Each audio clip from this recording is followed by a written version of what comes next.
RRR కోసం భూములు కోల్పోతున్న రైతులకు గుడ్ న్యూస్. పాత రేట్లతో పరిహారం సరిపోదంటూ రైతులు చేస్తున్న పోరాటానికి ఫలితం కనిపించే పరిస్థితి వచ్చింది. తాజా రిజిస్ట్రేషన్ విలువలను పరిగణలోకి తీసుకుని పరిహారం పెంచే దిశగా అధికారులు కసరత్తు చేస్తున్నారు. ముఖ్యంగా చౌటుప్పల్ మున్సిపాలిటీ పరిధిలో హైవేకు సమీపంలోని కొన్ని భూములకు ఎకరానికి 1,20,00,000 వరకు పరిహారం ఇచ్చే ప్రతిపాదన తెరపైకి వచ్చింది. మరి ఇంత భారీ పరిహారం ఎవరికి? పాత రేట్లపై రైతుల అభ్యంతరాలేమిటి? RRR పరిహారం లెక్క ఎలా మారుతోంది?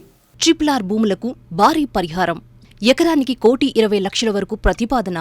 చౌటుప్పల్ రైతులకు కొత్త ఆశలు, పాత రిజిస్ట్రేషన్ రేట్లపై అభ్యంతరాలు, తాజా విలువలతో పరిహారం పెంపునకు కసరత్తు. 24 గ్రామాల్లో RRR భూసేకరణ. సేకరించాల్సిన భూమి 1,795 ఎకరాలు. కొన్ని చోట్ల ఎకరం విలువ 73.23 లక్షలు. ఇతర ప్రాంతాల రైతుల్లోనూ పెరుగుతున్న ఆశలు. రీజనల్ రింగ్ రోడ్ ఉత్తర భాగంలో యాదాద్రి భువనగిరి జిల్లా కీలకంగా ఉంది. జిల్లాలో 5 మండలాల పరిధిలోని 24 గ్రామాల మీదుగా 59.33 కిలోమీటర్ల మేర RRR వెళ్లనుంది. ఇందుకోసం దాదాపు 1,795 ఎకరాల భూమిని సేకరించాల్సి ఉంది. ఇప్పటికే యాదగిరిగుట్ట, తుర్కపల్లి మండలాల్లో సర్వే పూర్తి కాగా కొన్ని ప్రాంతాల్లో రైతులకు పరిహారం చెల్లింపులు కూడా కొనసాగుతున్నాయి. అయితే ఇక్కడే అసలు సమస్య మొదలైంది. అధికారులు చెబుతున్న పరిహారానికి ప్రస్తుతం మార్కెట్లో ఉన్న భూముల విలువకు భారీ తేడా ఉందంటున్నారు రైతులు. RRR భూసేకరణ నోటిఫికేషన్ 2022లో రావటంతో అప్పటి రిజిస్ట్రేషన్ విలువలనే పరిహారం లెక్కల్లోకి పరిగణలోకి తీసుకుంటున్నారు.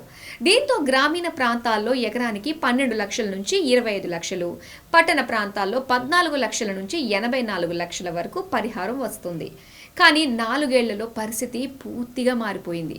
RRR ప్రభావంతో పాటు హైదరాబాద్ విస్తరణ, రోడ్డు కనెక్టివిటీతో ఆయా ప్రాంతాల్లో భూముల ధరలు భారీగా పెరిగాయి. దీంతో 4 ఏళ్ల క్రితం రేట్లతో ఇప్పుడు పరిహారం ఎలా ఇస్తారంటూ రైతులు ప్రశ్నిస్తున్నారు. పరిహారం పెంచాలంటూ ఇప్పటికే తుర్కపల్లి ప్రాంత రైతులు ఆర్బిట్రేషన్ను ఆశ్రయించగా ఇప్పుడు చౌటుప్పల్ రైతులు కూడా అదే బాట పట్టారు. హైదరాబాద్ విజయవాడ జాతీయ రహదారికి ఆనుకొని ఉండడంతో చౌటుప్పల్లో భూముల విలువలు భారీగా పెరిగాయని అధికారుల దృష్టికి తీసుకెళ్లారు. 2022లో కొన్ని ప్రాంతాల్లో ఎకరం రిజిస్ట్రేషన్ విలువ 25.20 లక్షలు ఉండగా సవరణ ద్వారా 32.08 లక్షలకు పెరిగింది.